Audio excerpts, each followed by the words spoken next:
Do you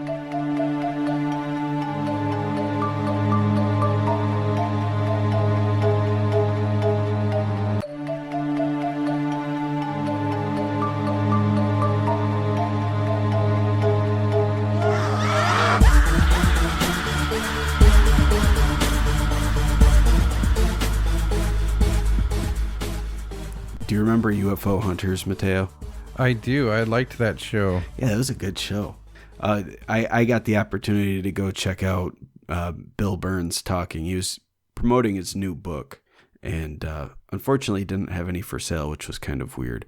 But he was promoting the new book, and he was doing a talk at a local college nearby. So I went and checked that out tonight, and it was pretty fucking cool, man. And if you guys don't know who Dr. Bill Birnes is, he's pretty much the main dude from the TV show UFO Hunters. Yeah. He's also been on Ancient Aliens and Unsealed Alien Files. He's like on every episode of that as well. Yeah, if you've seen a UFO special that's been made in the past, 10, 15 years, he usually gets a line or two in there. Yeah. At some point, he'll show up. But he's been around for a while. He did The Day After Roswell, I think, was his book. Yeah, he did that with Philip J. Corso. They kind of credited that it's Corso's book with help from Birnes, but that's pretty much his tell-all for the Roswell incident, right? Yeah, that's like one of the main sources for the whole Roswell story. You know, for the alien conspiracy side of the story, I should say that's one of the main books. And that's the first book that Birnes wrote or co-authored anyway. And that was a big one, man. That is the Roswell Bible. That's where they take all their information and build their modern day conspiracies with, right? Yeah, that and the investigations from Stanton Friedman. And the alien autopsy video that was hosted by William T. Riker, right? That as well. Oh, God. It's garbage. I still love that thing. When I was a kid, I couldn't believe it. That just bedazzled me. Yeah, when I was a kid, I thought that shit was amazing. I was like, this is so real. Look at this. But then I saw a debunking video on it where they were telling, like, they had people, special effects people from movies talking about what they're capable of in, you know, with special effects and how they have knives that they can trace down skin and it'll leave a trail of blood. So just because you're seeing this, what looks like it's cutting into flesh, doesn't mean it's actually even cutting into the flesh. And I can't even remember some of the others, but they pointed out a lot of things.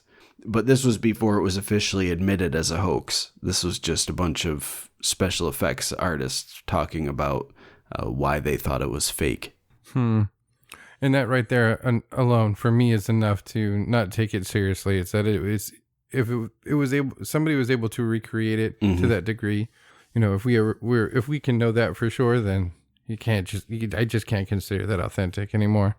Yeah, and that's really why I think the what the fuck are they called? The night crawlers are they still fascinate me, because a team of special effects ninjas that are, you know, basically able to debunk a lot of that shit could not figure out how it was done. And it's clearly not CGI, but the movements, they never figured out how it was done, if it was a hoax. And the scariest part is, what if it wasn't a hoax? Yeah, and the sightings anyway kind of traveled to the West Coast. Or they started they traveled to the East Coast. Yeah, they started the first sighting was in Yosemite, or outside of Yosemite. Mm-hmm. Which is also one of those hot spots for David Paulides for Missing 411.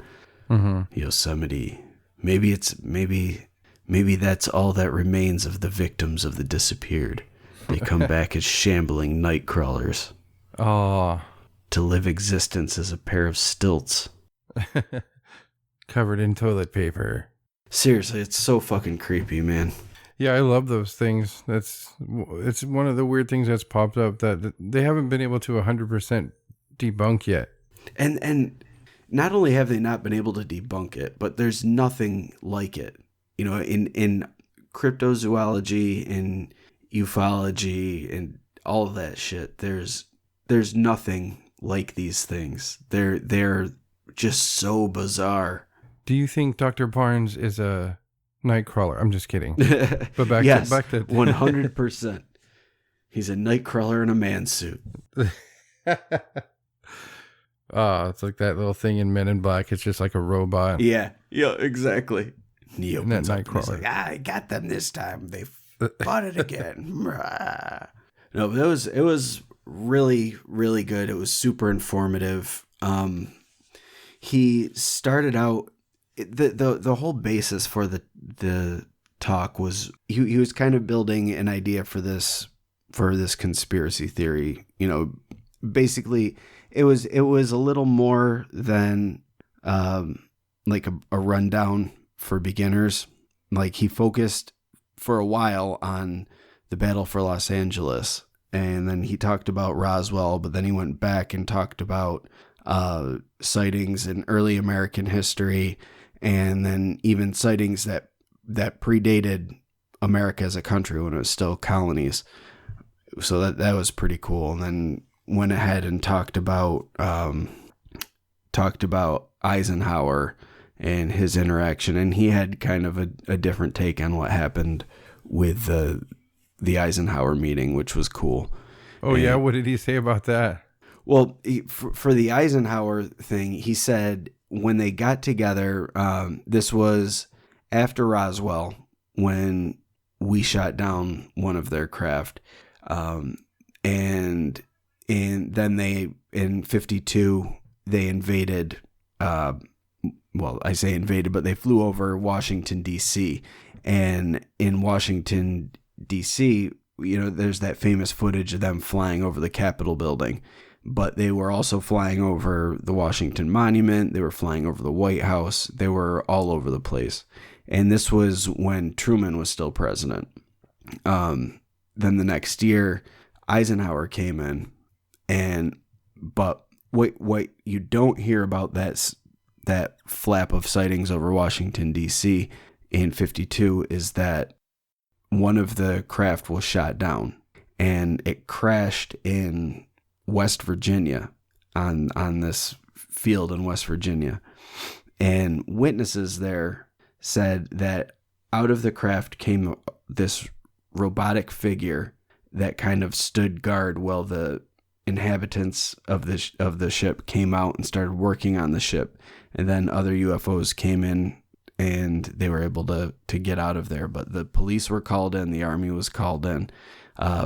So at this point, we had shot down a couple of theirs, and according to Bill Birnes, he said that they shot down some of ours as well during that time. So I don't know if it was covered up or what the deal with that is. But when Eisenhower came in, because he had been embroiled in the European theater of World War II, and he knew the damage that the nukes could do. And, at that point in the 50s, we were starting to increase our arsenal, and we were doing a lot of nuclear testing, and, the whole arms race was starting up. But he said when Eisenhower came into office, he wanted to make sure that the world never came to nuclear war again. So he ended the Korean War. Once he came in, he called a ceasefire, and they had the armistice and all that. But he also had this meeting with the aliens, and the meeting he had with the aliens was basically brokering peace between the two parties. The aliens basically said that they weren't here to fuck with us, and he said, we don't want to fuck with you. And basically they made an agreement that the aliens could observe us, but they weren't to make themselves known to the general public, and they weren't to announce their presence at all. Just keep what they're doing, but try to stay out of sight, basically. But there was there was an aide or someone within high up in the military or the government who said that if UFOs were not real, then someone would need to create them. And he was saying this in relation to the ability they have to use UFOs to cover up other things that are going on. Mm-hmm. And we can see evidence of that, like the stealth program, that nobody in the general public knew about the stealth bomber or the stealth fighter. So they see those things flying and they're just black triangles flying around in the sky. That's not what planes look like. Yeah. I don't remember what show it was to where we actually compared the first pictures of that plane to some UFOs. And I was like, no wonder. Yeah. It's, if you didn't know what you were looking at, it definitely would appear like they were fucking aliens. Yeah. But he, to go back to the beginning of his talk when he started out talking about the battle for Los Angeles. I'm sure you guys all know what it is, but just in case, I'll run it down really quick. In 1942, I think it was actually February 1942,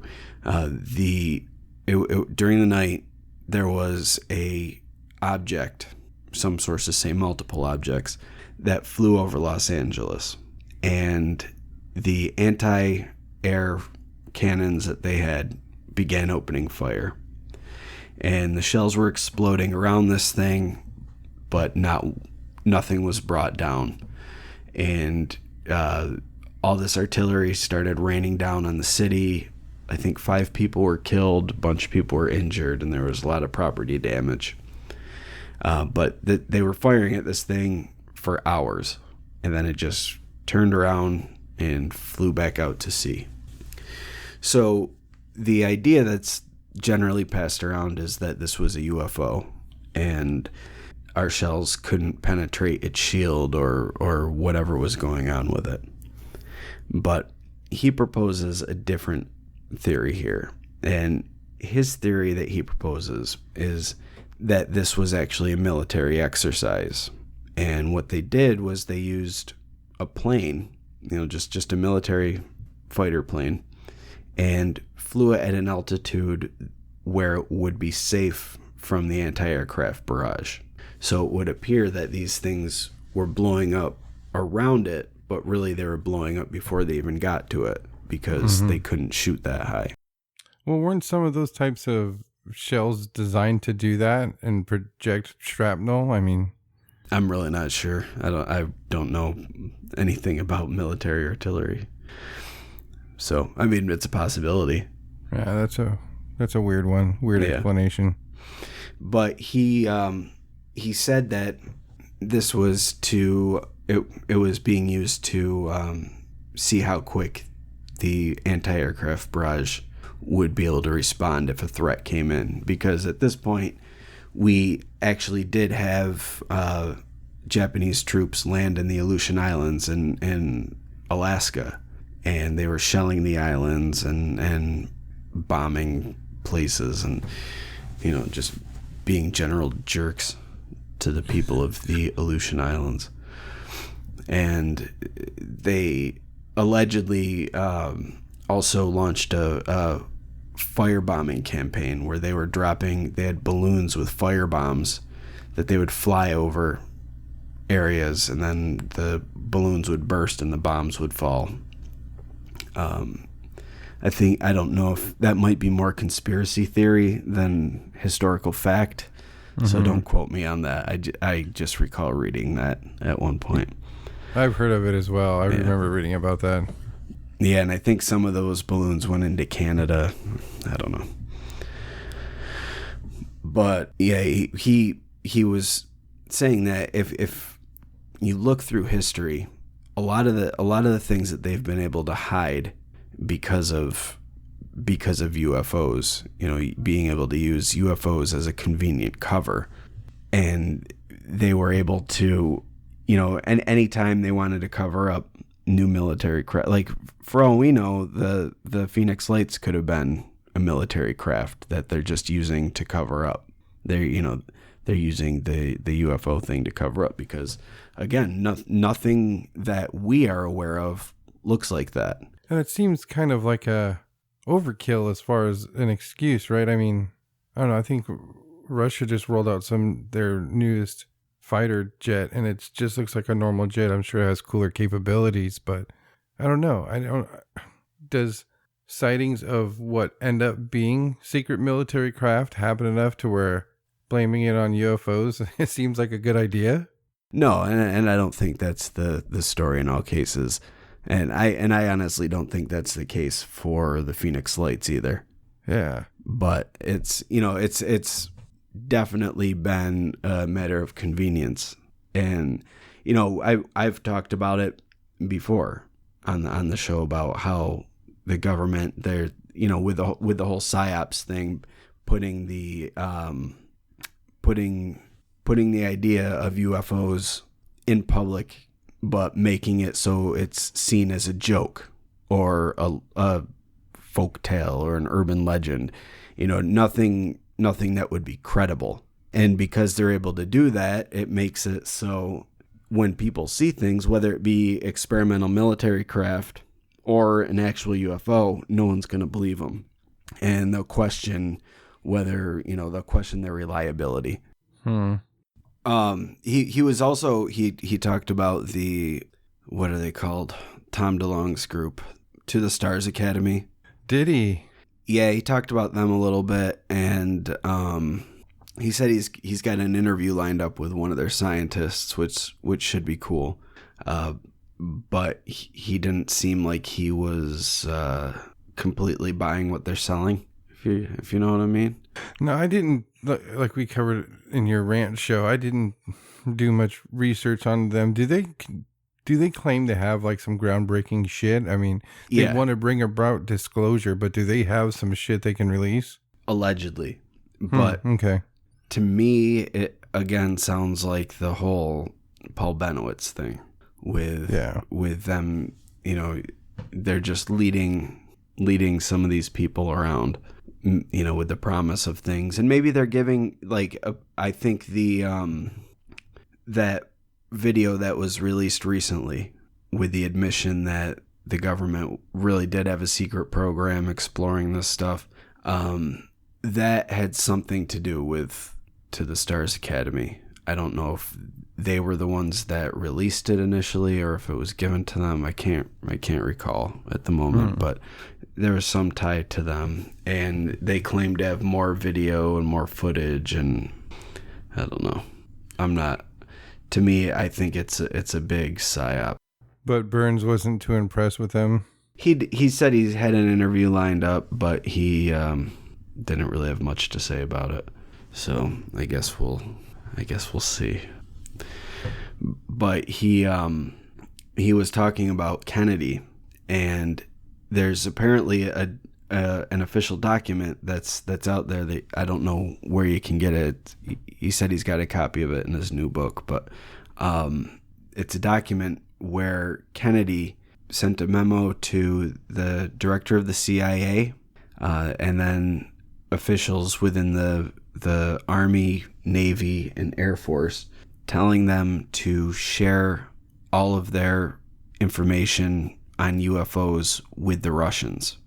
Now, keep in mind, this is following the Cuban Missile Crisis. This is during the 60s when the Cold War is in full swing. Yeah. Russia is viewed as the enemy, and he said we have to share this with the Russians. And Bill Birnes proposes two things here, and it could be both, it could be one or the other. But one is, we had our space program at the time, and we didn't want the Russians seeing our rockets and thinking that it was, some form of spying, or even worse, some sort of missile or bombing device that we were sending over there. And the other was that Kennedy didn't want the Russians thinking UFOs were us and thinking that we were sending UFOs over and potentially starting the next World War. Yeah, that could be a real danger. Yeah. It sounds silly, but I mean, as a leader of the United States in this Cold War with Russia, that's something that you'd have to consider. Yeah. And shortly after he wrote that memo, he was assassinated. I'm not saying there's a tie there, but it is interesting to note. That's weird, though. I don't. If I was anybody in any of those branches of the military, and I got a letter from the president saying share this with Russia. I mean, share any information with Russia. That would have to be weird to be told to do. Yeah, it is a little weird. But, I mean, it makes sense if you're trying to avoid a full-blown war and you think that there might be something that would cause the enemy to think that you're acting aggressively, get ahead of it, you know? I wonder if there's like a clause that like countries sign right when they start war, you know, like UFOs are not related to us or something like that. Yeah, if you see a UFO, it's probably not us. But yeah, I mean, remember back when we were talking about wartime UFOs, and both sides in World War II thought the Foo Fighters were the enemy. You know, we thought they were German. Germany thought that they were ours, and both sides were just as clueless. So weird. Yeah, but he was basically just talking about this whole idea that the UFO cover-up is not only by design, but it's serving two purposes. It's serving to cover up what is known and being able to use the idea of UFOs to cover up any experimental craft that we don't want the world to know about. And it makes sense. You know, it's a good smoke screen. Yeah. But he was talking about, at one point, he was talking about the War of the Worlds situation, and he said some interesting things that I had never heard before. You know, you always hear about the stories of mass panic and people dying of heart attacks and freaking out and traffic jams and all that because people thought that this thing was real. But the truth about it is, and this has also, you know, since been kind of public knowledge, but a lot of people still aren't aware of it. But the truth is that none of that stuff happened. There was the whole broadcast was part of this experiment by a professor at Princeton, and he got funding for this experiment through the Rockefeller Group. And what this experiment was trying to do was use the idea of manipulating the news, you know, for all intents and purposes, creating fake news and manipulating the public in that way. So they put this radio play out that was designed to be like a news report. So, you know, if you were tuning in late or whatever, you might think that it was real. Now, the problem with the story is the story being that there was mass panic and all that. If you've ever listened to the original radio play of that, at several points there's a break. You know, I would assume that would be where they would do a commercial or whatever. But it would say you are listening to whatever the broadcast thing was that Orson Welles was doing. You're listening to this and their presentation of H.G. Wells' War of the Worlds. It was announced every time they took a commercial break. Oh, wow. So if you're listening, you would hear that. So even if you were initially concerned, unless you turned it off immediately and fucking bolted, which I don't think any rational human being would do, you're going to know that it's not real. Not to mention, if you're regularly listening to that show, you're going to know what Orson Welles' voice sounds like. And Orson Welles does like 3 or 4 or 5 maybe parts in that thing. Like he's all over it. So, I mean, I don't know. But anyways, what ended up happening was there were 3 news sources that picked up on that, started writing this story that there was mass panic as a result of this. And from there, other news sources picked it up. And then it became part of the lexicon and was used by... Now remember, this radio play happened in the 30s. And when we start what I guess you'd call the modern UFO wave in the United States, it started in the 40s. So they used this news, these 3 news sources that was picked up by other national news organizations and became the national, everyone thought that that's what happened, that somewhere these people were panicking, and, it was always somewhere. They would refer, it was like a modern urban legend, but everyone knew about this.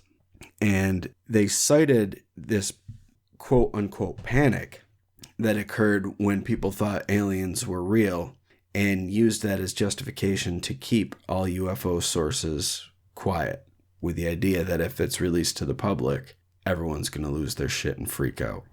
Mm-hmm. Wow, that's interesting. Yeah.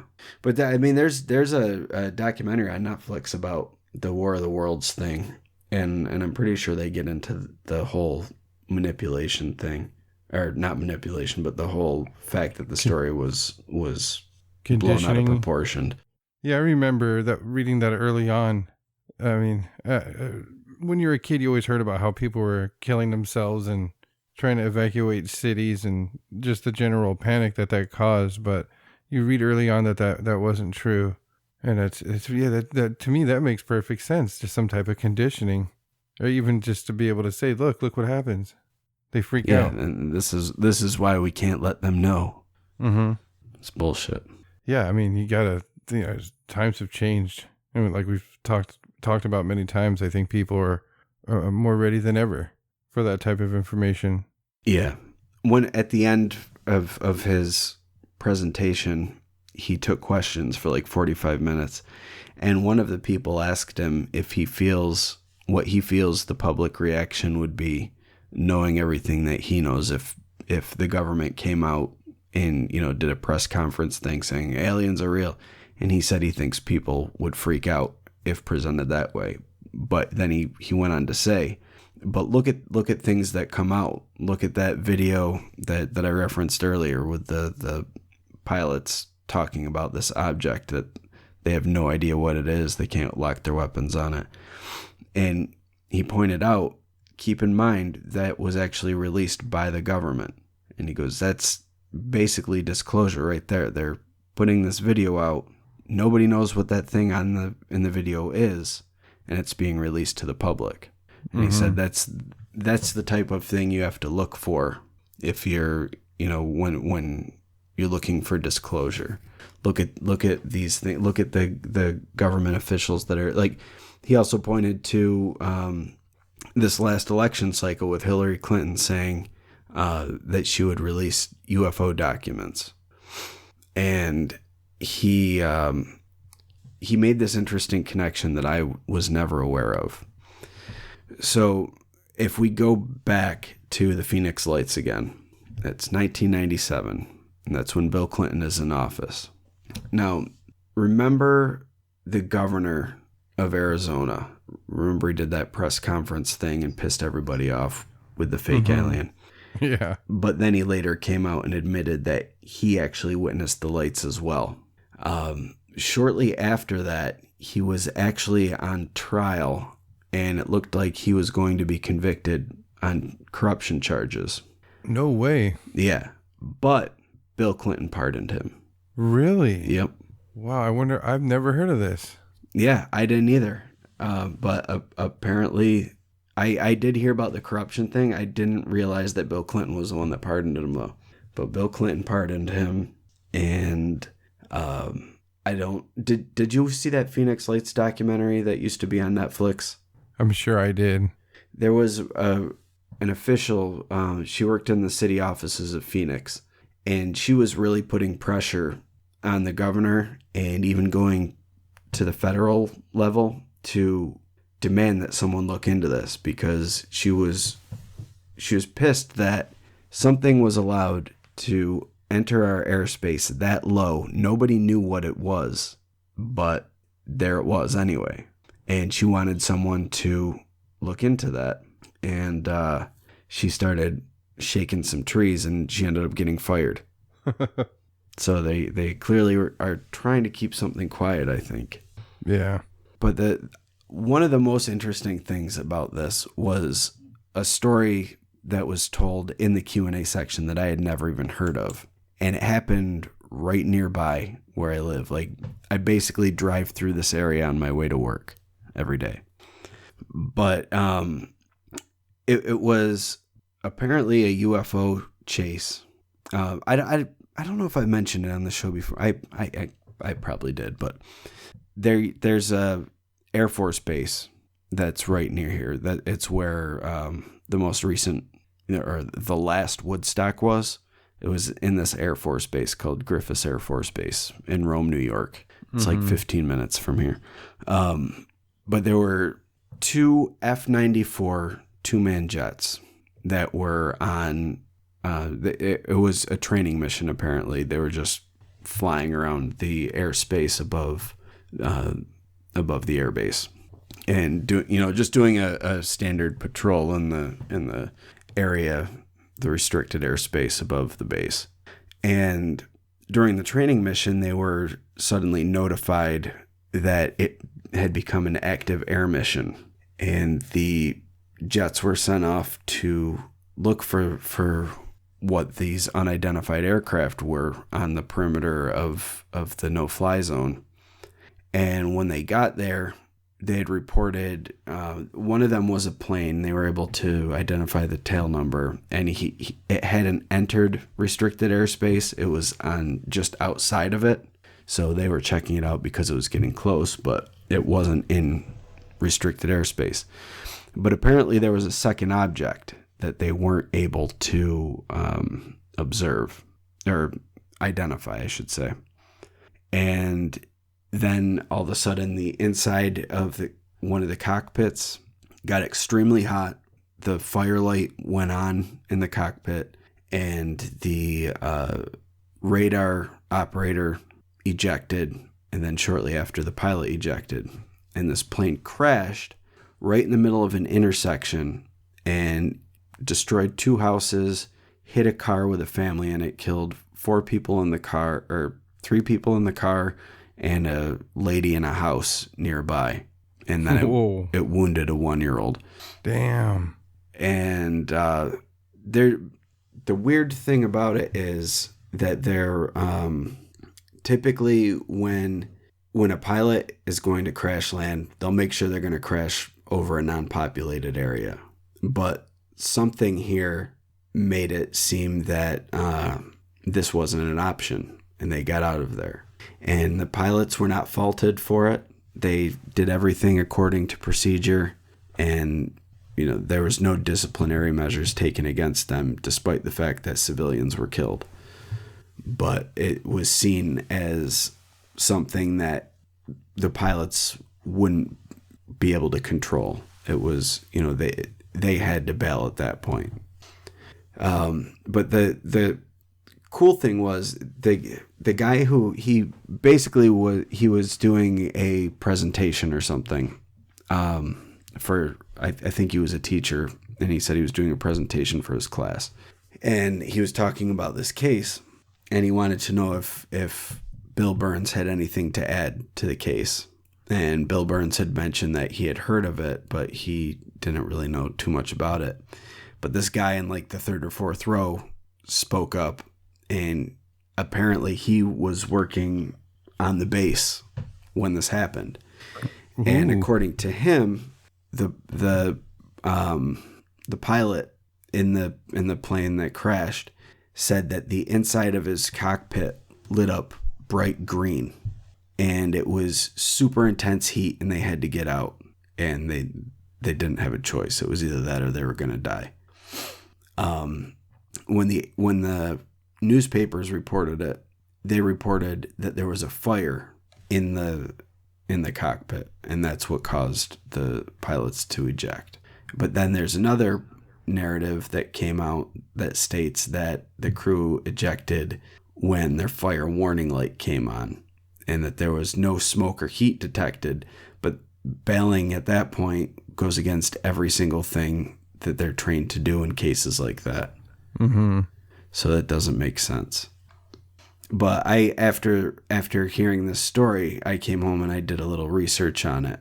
And apparently there was a weird sighting the day before, and one of the people on base said if it's still there tomorrow, we'll check it out.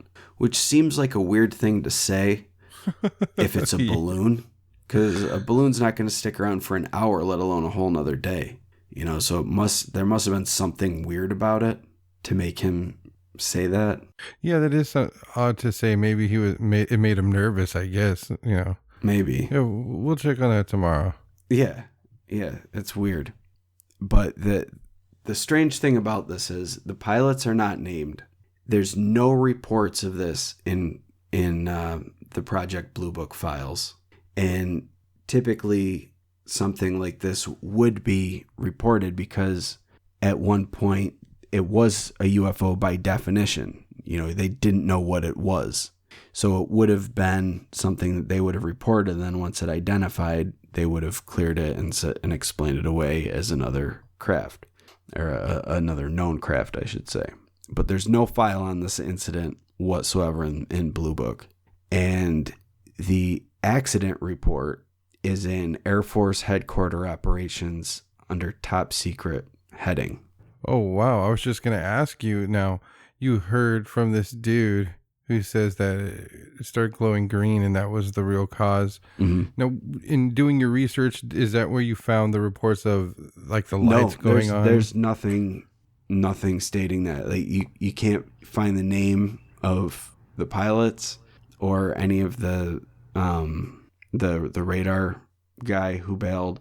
You can't find the name of the pilot of the other ship or the other jet that was sent out. That's weird. Yeah, it is weird.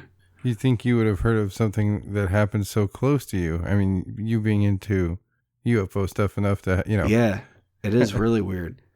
And while I was trying to find reports of this, I actually found a report of something that happened in the city I live in and the next city over last year that I didn't know about. Really? Yeah, dude. There was these weird lights that were being reported. One was in Syracuse, which is where I used to work.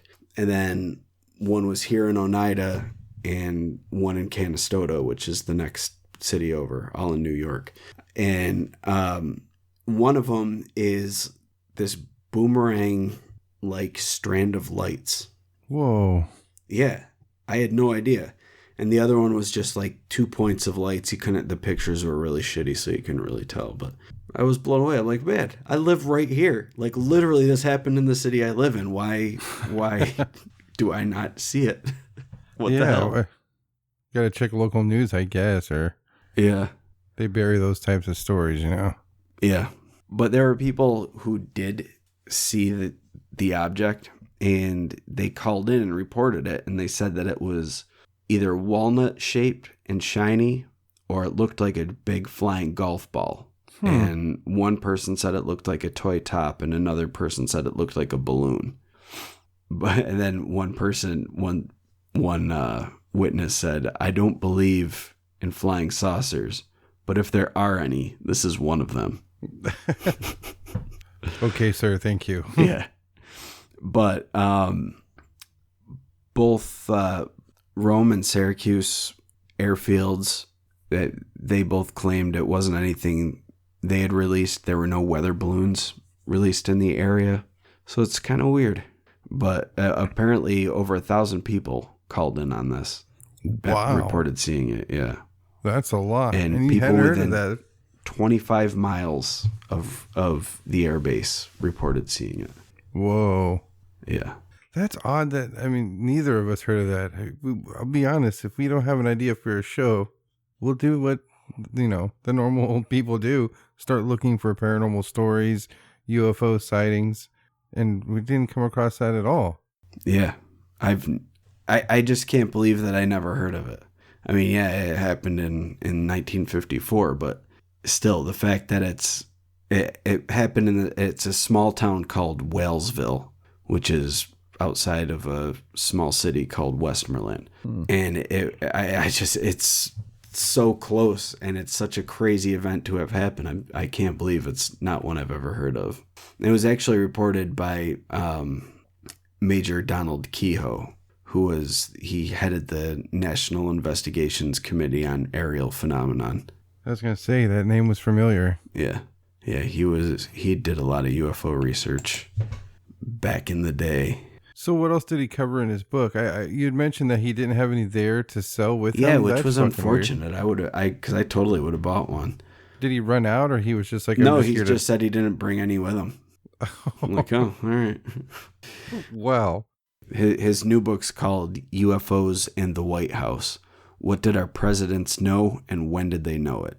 So it's all about the different presidents and whether or not they knew stuff about it. That's cool.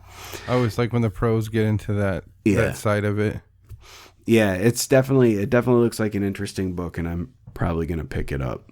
And when I do, we'll do a show on it because it seems like there's a lot of cool information in there. Birnes was supposed to be at that alien con that I went to, if memory serves, and it's unfortunate that they didn't have it back in San Jose where they had the first one.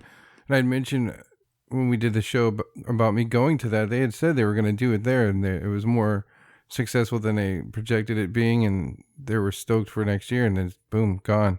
Maybe they moved it to make it bigger. Maybe that's what they said they were going to do, and they're going to move it from San Jose to Santa Clara to a bigger event center. How close is Santa Clara to you? From San Jose, it's like 10 minutes. Oh, 5 well, minutes. shit, that's not a big deal then. No, they moved it to like Arizona. They didn't put, put it in. Well, yeah, never mind. That's a horse of a different color. Yeah, I was bummed out to not be able to go to that again. Yeah, that sucks. He's a really good speaker though. He's very engaging. I went and saw Stanton Friedman there a couple of years ago, and I love Stanton Friedman's work and everything he does, but his presentation was pretty boring. Really? Yeah.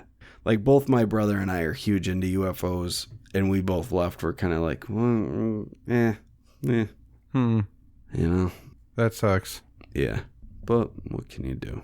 Maybe he had an off night. I don't know. I've only seen like interviews with him and stuff in documentaries and TV shows and Larry King. I've never seen him do like a full, hour and a half talk before. Mm-hmm. So who knows? Maybe he was having an off night, but it was just kind of boring. Like he talked a lot about Roswell, and then he talked about theoretical physics and how we can travel interstellar distances in a matter of hours. But it was just kind of boring. Yeah, I like the show UFO Hunters. That was a great show. Yeah, UFO Hunters was freaking awesome. That's where that famous Dulce episode we always talk about. Yeah, I wanted to ask him about that. He probably just would have threw a shoe at you and ran out of there. You know nothing. Whoosh. Why did you throw a shoe at me? But they say that's what got that show canceled. Yeah, that's what I wanted to ask him, if that's the reason the show got canceled. But then I'm like, what if that offends him? What if that's not the reason? What if the show just didn't get good reviews? Or people just didn't watch it, or so, I don't know. Yeah. So I opted against it, but I am curious. So how often do they have somebody cool like that speaking at this college that's near you? Every year around Halloween, they always have somebody cool there. The past couple of years, they've had, let me think. They had a demonologist one year. They had ghost hunters one year. They usually have psychics come and do shit. But that's usually around Halloween. That would be the end of the previous school year, or the end of the previous semester. But then with this half of the school year, they have a whole other thing, and sometimes they have cool people. They always have cool stuff going on, but as far as like the paranormal stuff goes, they typically just keep that around Halloween, except for Stanton Friedman and Bill Birnes. I haven't seen any other ones outside of Halloween yet. Would you be able to record them talking? I don't know. I didn't see anything saying you can't, but I also didn't see anybody recording. Yeah. So I don't know. But it was really cheap. It was $5. That's awesome. Students were able to get in for free, and if you worked at the college, you could get in for $2. but general public was only $5, so it didn't even fucking matter anyway. Did it have a good turnout? Yeah, the place was packed. There were a Nice. few open seats. There were a few people that left early, a few people left during Q&A. But when we got there, it was pretty filled up. Probably 300 people or so, I'd say. Wow. Yeah. Well, that's awesome. All the stuff that you said that he talked about is very interesting. I would look forward to checking out his book myself. Yeah, I saw a lot of older people there too, which was cool. Like I was sitting next to this old couple, and what I'm gathering is that the husband was into UFOs, and the wife was just kind of along for the ride because she kept whispering to him the whole time, but she was doing a loud whisper, like basically yelling with a whisper. But she kept going, "Did you know about that? What do you think about that?" like stuff like that. Or she'd look at him and go, "Is that true?" Like stuff. So I'm sure she was just kind of going along with him, but I thought it was pretty funny. That's cool though, trying to be supportive. Yeah, definitely. But yeah, that was it in a nutshell, though. It was a good time. If you guys are able to catch him, I highly recommend seeing him if he comes to a college or whatever near you. And he talked. His presentation was like an hour and 15 minutes, and then 45 minutes was spent answering questions. And a lot of it wasn't just bullshit bullshit answers, like, yes, no type thing. Like, he went full on, gave full explanations of things, and it was really cool. Yeah, I'll take a look at his website and see if he's on a tour. Maybe, Yeah, he might. His book just came out. It came out February 13th, so it's pretty fresh. Oh, well, yeah, we'll put a link to his website or whatever calendar if he is doing a tour like that. So if he is near you guys, definitely check it out. He's one of the top ufologists in the field, these days. And yeah, shit, like you said, $5. Yeah, can't go wrong. No, not at all. Just don't expect him to rip off like a human skin mask and be like a bug person underneath. And who knows? Maybe you'll get lucky and he will. Yeah, he'll be one of the lucky ones. Oh, really quick! I can't believe I forgot to mention this, but he also laid out this other theory about the whole alien thing, and he actually ended his presentation with this story. He knew this guy. He claimed to have been having, he claimed to be hearing voices, and that wherever he goes, he sees he sees UFOs. And when he was a kid, he would have these psychic premonitions. Like, he would know if the phone rang, he would know who it was and who it was for, and tell his parents before they even answered. And he was born blue, which is, I guess it's a rare condition that happens with African American babies. I don't know if it happens with Caucasian babies or Asian babies or not, but he was born blue, and his grandma used to call him a devil child. Oh, yeah, how sweet. But he said he was in the military, and he witnessed a UFO, and he reported it, and they did some tests on him, and he was discharged from the military because they said he had a blood disorder. Whoa. But they wouldn't tell him what it was. So he connected with Bill Birnes, and he got him tested, got his blood tested at a hospital in Boston. And he had this protein in his blood that is abnormal for humans. He couldn't remember what the name of the protein was, but he said it was a protein that was not normally in human blood. And he had it, and he was perfectly healthy, so like a health issue wouldn't account for this protein in his blood. But then he said years later, he had this other guy that he ran into, or I should say who made contact with him, who was having a similar situation. He was hearing people talking to him that weren't there, and he was seeing UFOs all over the place. So he decided, just out of curiosity, to go check his blood. And his blood had the exact same proteins in it that this other guy's blood had. And they, had the same experiences with the talking, the voices.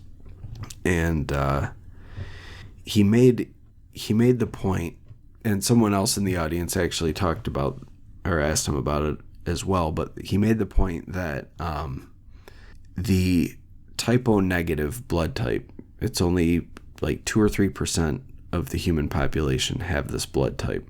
And a lot of people with that blood type seem to experience connections with UFOs or, things of that nature.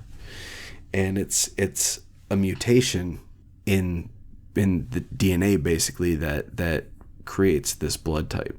It's extremely rare, and it's able to, typo-negative blood can be given to anybody of any blood type if they need blood. It's a universal donor. Mm-hmm. So it's like fucking magic blood. And then he talked about these people where the highest concentration of this blood type is in the world is in the Pyrenees Mountains between Spain and France, where there's the Basque people. I think that's what they're called. But they speak this language. Now keep in mind, they're right between Spain and France. And Spain and France both derive their languages from Latin. Same with English, same with Portuguese. It's derived from Latin. This language that they speak is completely unique. It doesn't go along with any other language in Europe. It's not similar to Russian. It's not similar to any of the Germanic languages. It's not similar to any of the Latin languages. No one knows where this language came from. And it's only spoken by these people that live in these mountains between Spain and France, who have a high percentage of their population with the typo-negative blood type.